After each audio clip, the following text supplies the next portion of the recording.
Merhaba arkadaşlar, kanalıma hoş geldiniz. Bugün sizlerle bu motifli yelek ve hırkayı yapıyoruz. İlk aşamada yelek, sonraki aşamada kol takımını gösteriyorum. Bu modelde toplamda kaç metre ip kullandığımı belirtmedim. Birden fazla renk olduğu için totalde ne kadar ip kullandığını söylemek biraz zor. Yapım aşamasında her sırada kaç metre ip kullandığımı belirttim. Bu yüzden videoyu atlamadan her sırayı izlemeniz önemli. Çünkü video sonunda toplamda ne kadar ip kullandığımı belirtmedim. Bu şekilde akıllı ipten olan bir motif çalıştım. Elimde sadece iki renk olduğu için ip kopararak, ip ekleyerek de bu motifi nasıl yapabileceğinizi video aşamasında sıra sıra aynı anda gösterdim. İki renkli bile çok güzel. İki renkli olarak da çok beğendim. Motiflerin rengini çok beğendim. Sanki bir nazar boncuğu havası verdi. Sizleri daha fazla bekletmeden yapım aşamasına geçebiliriz. Yaklaşık 5 mm ya da 4 mm kalınlığında kadife ipten oluşan akıllı ip kullandım. Bu şekilde akıllı ip kullanmanıza gerek yok. Bütün renkleri kendiniz ekleyerek de yapabilirsiniz. İp numarası 6. Tığ numarası 8 mm diyor. Ben de 8 mm tığ kullandım. Ek yerinde göstermek istiyorum. Bunun ek yerini beğenmedim. Normalde motifleri başlarken sihirli halkayla başlardım ama bu kadife iplerde sihirli halkayı sıkmak çok zor. O yüzden zincir çekerek başlıyorum. 3 zincir çekerek modele başlıyorum. İlk zincire batıyorum. Bir iz sürme yaparak sıramı birleştiriyorum. Şimdi yeni sıraya zincir çekerek başlıyorum. 6 zincir çektim. Boşluk içerisinde 3 trabzan yapıyorum. 1 2 3 arada 3 zincir. Tekrar aynı boşlukta 3 trabzan yapıyorum. 1 2 3 arada 3 zincir. Bu şekilde 3 tane yapıyorum. Dördüncüyü de bunu birleştirerek yapacağım. Tekrar 3 trabzan yapıyorum.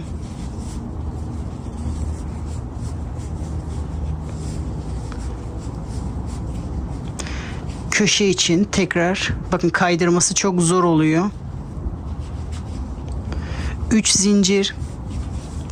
Tekrar aynı boşlukta 2 trabzan yapıyorum. Üçüncüsü bu olacak. Sıramızı birleştireceğiz.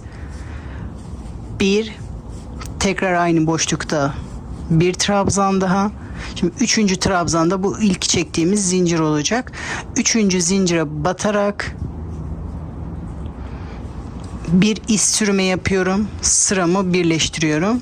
Gördüğünüz gibi sıra sonuna kadar geldim. Yeni sıraya başlamam lazım. İp işimizi kolaylaştırmıyor. Şimdi gördüğünüz gibi ya elimi bol bırakıp çalışmam lazım ya da bu başlangıç ipini biraz daha uzun bırakarak çalışmam gerekiyor. Bu motifi ayrı iplerle çalışmak daha kolay olacaktır. Şimdi ben bunu söküp tekrar bu aşamaya kadar yapıp geliyorum. İp kopararak yapacağımız motifte de bu şekilde sıra sonuna kadar aynı şekilde yapıyorum. İpimi burada kesiyorum. Bunu iki renkli çalışacaksınız. İpinizi kesmenize gerek yok. Ama her sırada nasıl ip değiştireceksiniz diye. O yüzden ben hepsini de keserek göstermek istiyorum. 3,5 metre ip gitti. Bu verdiğim ölçüler sizin el sıklığına, kullandığınız ipe ve tığ numarasına göre farklılık gösterebilir. Sonra diğer rengi alıyoruz. Bir zincir çekerek başlıyor. Direkt burada düğüm atarak da başlayabilirsiniz. Bu şekilde bunda başlangıcı da aynı. 6 zincir. Tekrar aynı boşlukta trabzan yapmaya başlıyorum. Diğer motifte gösterdiğim gibi bunu da sıra sonuna kadar yapıyorum. İp eklemeyi gösterdim. Şimdi bunu da aynı şekilde tamamlayalım. Bakın orta kısmı biraz daha uzun bırakınca ipim denk geldi. Şimdi boşlukta bir iz sürme yaparak başlıyorum. Aynı buradaki gibi 6 zincir çekerek başlıyorum. Burada ip değiştirmek isteyenler burada ipini değiştirerek geçiş yapıyor. Şimdi aynı boşlukta tekrar 3 trabzan yapıyorum. Buralar köşe olacak. Tek tarafta 3 trabzan, tek tarafta 3 olacak. Şimdi tek tarafını yaptık. Diğer kısmını da biterken yapacağız. Arada bir zincir, köşeye geçerek köşe işlemini yapıyoruz. Tek tarafta 3 trabzan,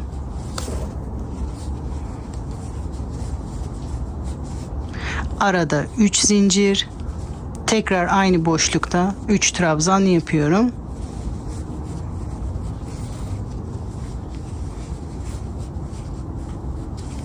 Arada bir zincir, diğer köşeye gelerek köşe yapmaya başlıyorum. Aynı buradaki köşeler gibi bu köşeleri de yapıyoruz. Sıra sonuna kadar yapalım. Sıra sonuna kadar geldim. Bakın ipim de az kaldı. Bu buraya yetecek mi bakalım. Bu ilk yaptığımız boşluğa batarak 2 trabzan daha yapıyoruz. 1 2 Burada 3. zincire batarak bir iz sürümü yapıyorum. Sıradaki boşlukta boşluğa gelerek bir iz sürümü yapıyorum. Burası denk geldi. İpin durumuna göre gevşek ya da sık yaparak ipleri yettirmeye çalışıyorum. Eğer bu yetmeseydi diğer sırada yaptığım gibi, eğer artsaydı elimi biraz daha gevşek tutacaktım. Yetmeseydi bu sefer biraz daha elimi sıkarak yapacaktım. Bunun da sıra bitimi aynı. Burada zincirin içine batarak bir iz sürme yapıyorum. İpimi burada kesiyorum. 2 renkli yapacaklar. İpini kesmeye gerek yok. İpimi burada kesiyorum. Bu kısma da 5 metre ip gitti. Sıradaki renk hangi rengi kullanacaksanız şimdi o rengi alarak aynı bir zincir çekerek diğer sıralarda başladığım gibi başlıyorum. Düğüm de atabilirsiniz. Bu şekilde de başlayabilirsiniz. 6 zincir,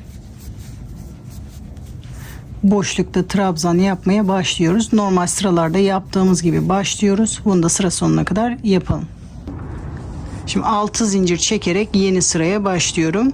İp değiştirecek olanlar burada ipini değiştirebilir. 6 zincir çekerek yeni sıraya başlıyorum. Boşluk içerisinde 3 trabzan yapıyorum. Bir zincir, sıradaki boşlukta 3 trabzan,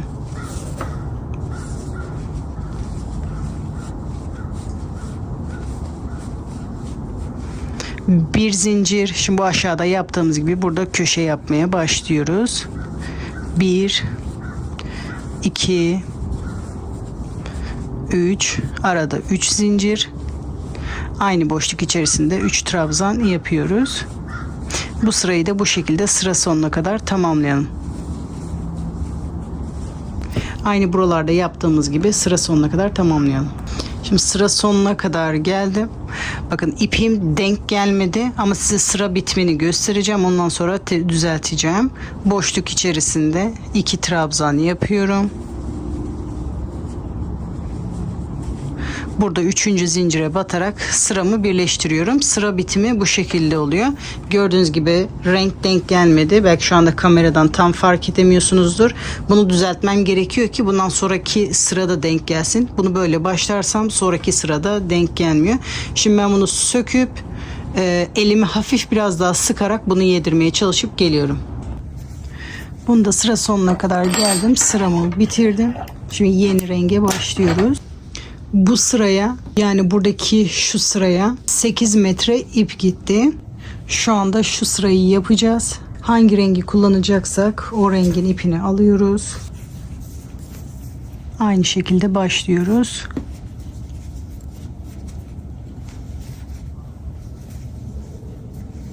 Altı zincir. Bu kısımdan sonrasını göstermeye gerek yok. Normal motifte yaptığım gibi, gösterdiğim gibi bunu da sıra sonuna kadar yapıyoruz. Komple sırayı söktüm. Elimi hafif sıkarak yaptım. Bu sefer motif rengi denk geldi gördüğünüz gibi. Şimdi boşlukta bir iz sürümü yapıyorum. 6 zincir çekerek başlıyorum. Boşluk içerisinde 3 trabzan yapıyorum.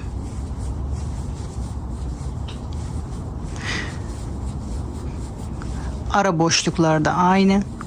Bir zincir çekerek sıradaki boşlukta 3 trabzan yapıyoruz. Bir zincir, sıradaki boşlukta 3 trabzan.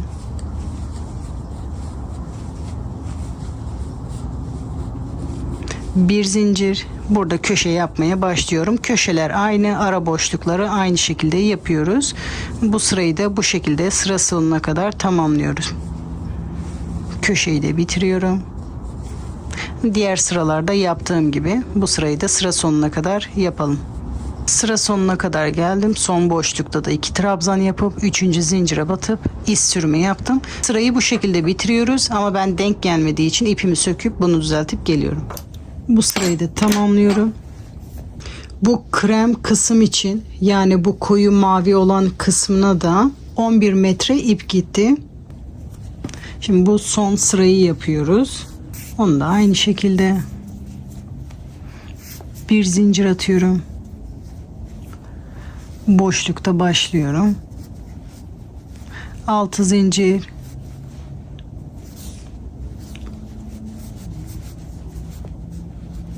altı zincir, aynı boşlukta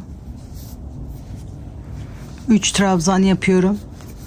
Diğer motifte gösterdiğim gibi bunu da sıra sonuna kadar tamamlayalım. İpimi denk getirerek sıramı bitirdim, geldim. Şimdi yeni sıraya başlıyoruz. Boşlukta tekrar bir iz sürme yapıyorum. 6 zincir çekerek başlıyorum.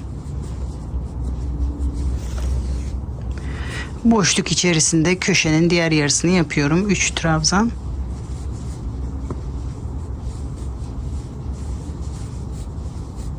Bir zincir, tekrar boşlukta 3 trabzan yapıyoruz. Bu şekilde bu sırayı da aynı diğer sıralarda yaptığımız gibi kenarları, köşeleri aynı şekilde yaparak sıra sonuna kadar yapıyorum. Bu sırayı da sıra sonuna kadar geldim. Sıramı birleştirdim. Bir zincir çekerek ipimi kesiyorum. Bu son sırada ipi biraz uzun yapılmış. Bunu da birleştirme aşaması için kullanacağız. Bu motifi siz her sırada kendiniz ip değiştiriyorsanız bu kısmı uzun bırakmaya gerek yok. İpi biraz uzun kesip arkada saklayabilirsiniz.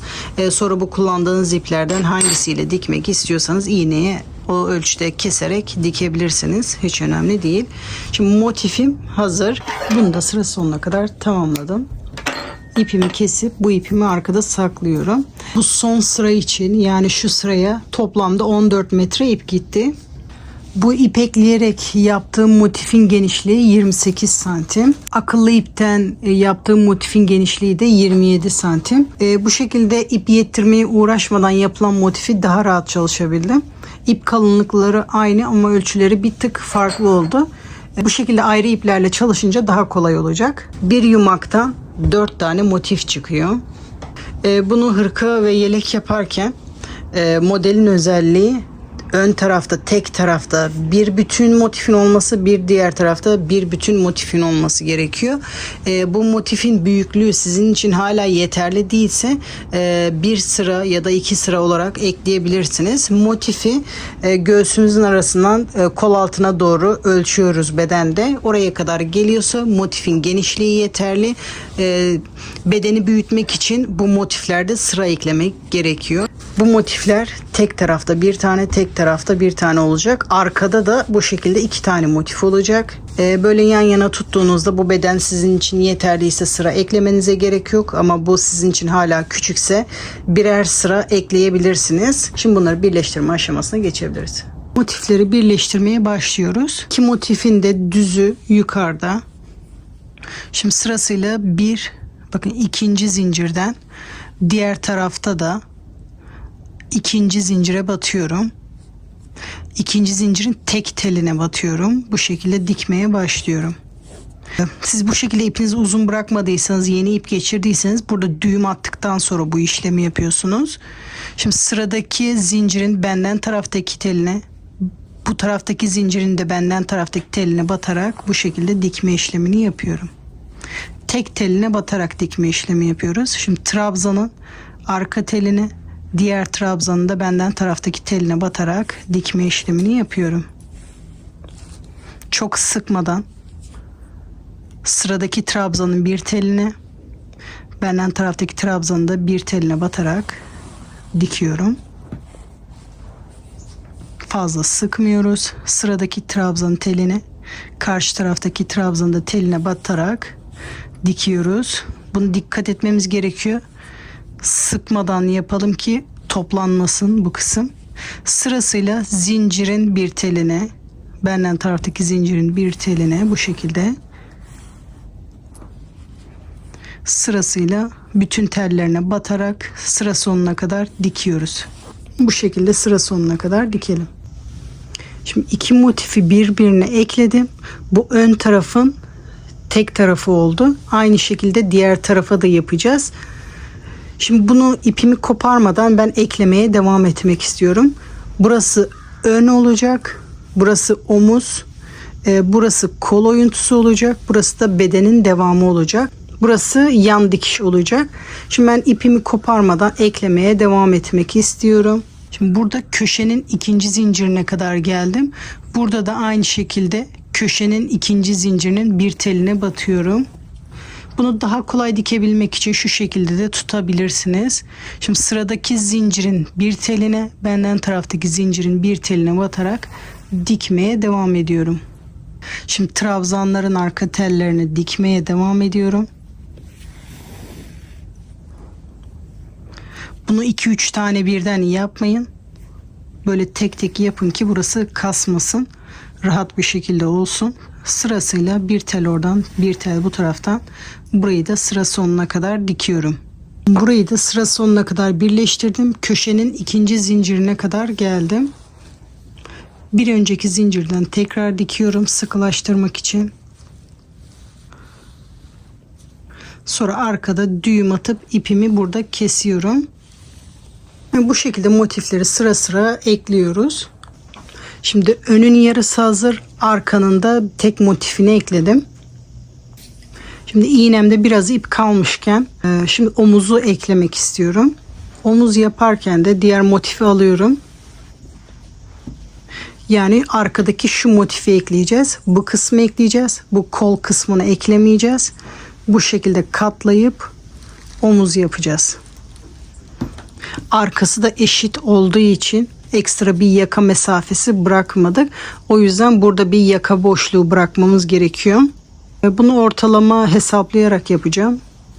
Buradan bu kadar bırakırsak, diğer tarafta da o kadar bırakırsak yaka denk gelir diye düşünüyorum. Şu trabzanların yanında birleştirmeye başlıyorum. Ve arkada ipime düğüm atıyorum. Sonra bu ipi arkada saklıyoruz. Zincirden eklemeye başlıyorum.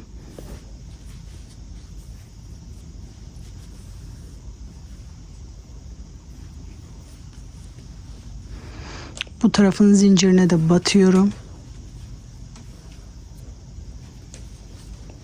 Sırasıyla burayı da köşeye kadar dikiyorum. Aynı metodla bunu da birleştiriyorum köşeye kadar. Sıra sonuna kadar bu şekilde yapalım. Bunu da köşeye kadar diktim. Arkada düğüm atıyorum. İpimi kesiyorum. Şimdi omuzu birleştirdik. Yaka mesafesini de burada bıraktık. Bu parçayı katlıyorum daha iyi anlaşılması için. Bakın bu arkayı da böyle katlıyorum. Şimdi burayı dikeceğim. Burada kol ağzı var. Burayı dikmeyeceğiz. Şimdi motifin bu kısmını birleştireceğim. Böyle yapınca bedenin yarı kısmı tamamlanmış oluyor. Şimdi burayı da dikiyorum köşeye kadar.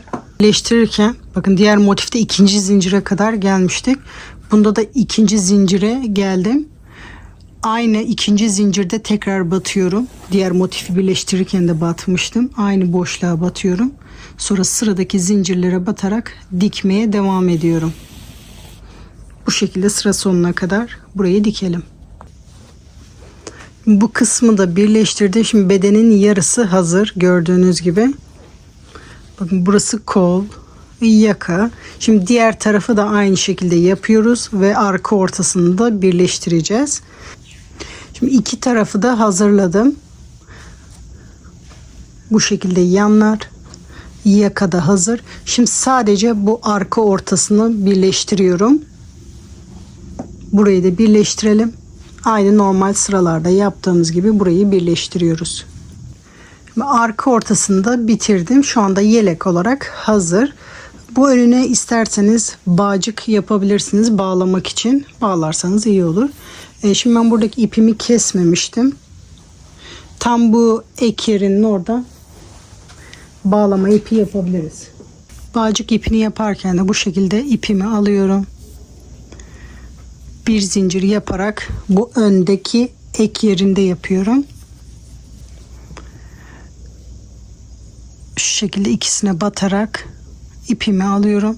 İlmeğin içinden geçerek bu ipimi burada sabitleştiriyorum. Burada normal zincir çekerek yapıyoruz bunu. Bunu da buralarda saklayalım.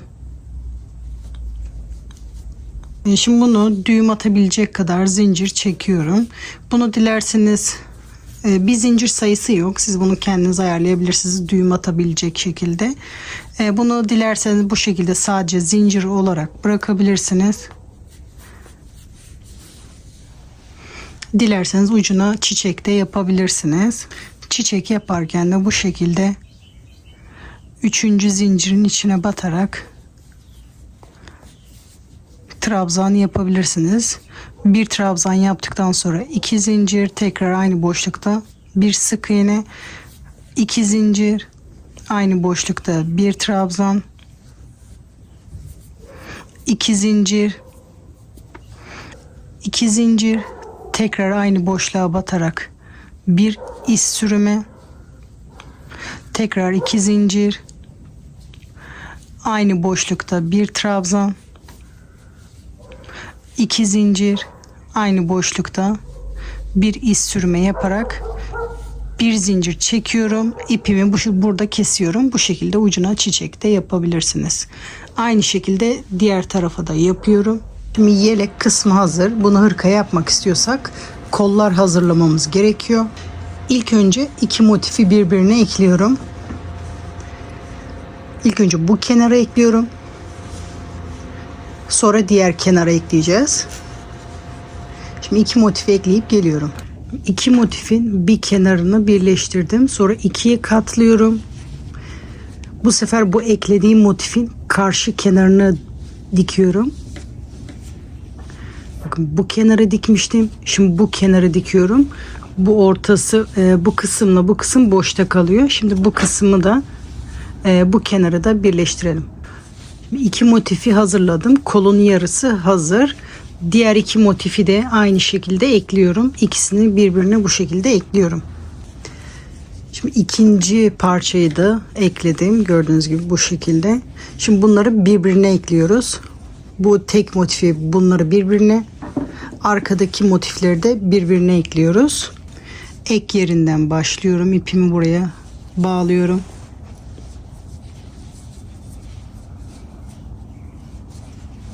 Aynı normal motifleri birleştirdiğimiz gibi ek yerleri ek yerine denk gelecek.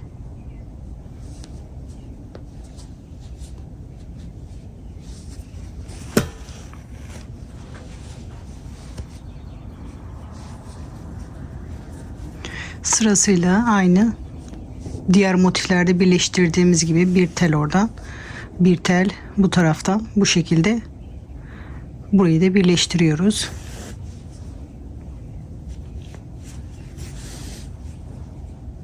Diğer dikişe kadar bu motifleri birleştiriyoruz. Dikişten sonra da arka tarafı birleştiriyorum. Şimdi bunu dikişe kadar birleştirelim. Buradan başlamıştım. Dikişe kadar geldim. Dikişi de aynı şekilde orta kısımlarını da denk getiriyorum. Sonra diğer tarafı dikmeye başlıyorum. Şimdi burayı dikiyoruz. Burayı da diğer dikişe kadar aynı şekilde dikelim. Bunu da sıra sonuna kadar buraya kadar dikelim. Gördüğünüz gibi kol kısmı hazır. 4 tane motifi birbirine ekledim. Bu şekilde de kolumuzu geçirince kolumuz hazır. Şimdi bunu bedenle birleştiriyoruz. Aynı bu ortada yaptığımız birleştirme kısmını da bu kol oyuntusunda yapıyoruz. Yan dikişten başlayarak İlk önce bu motifi, sonra diğer tarafı birleştiriyoruz. Sırasıyla bu kol altına kadar dikiyorum.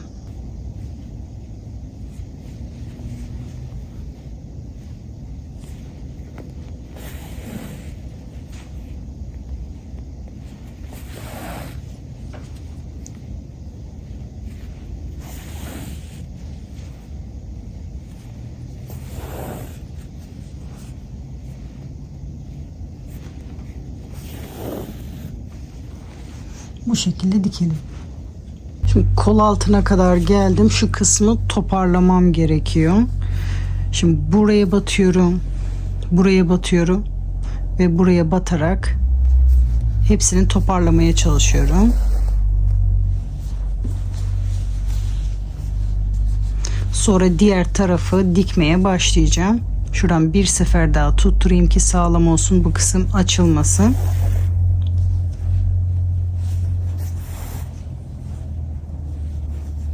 Çok da dikmeyelim, burası çok sert durmasın.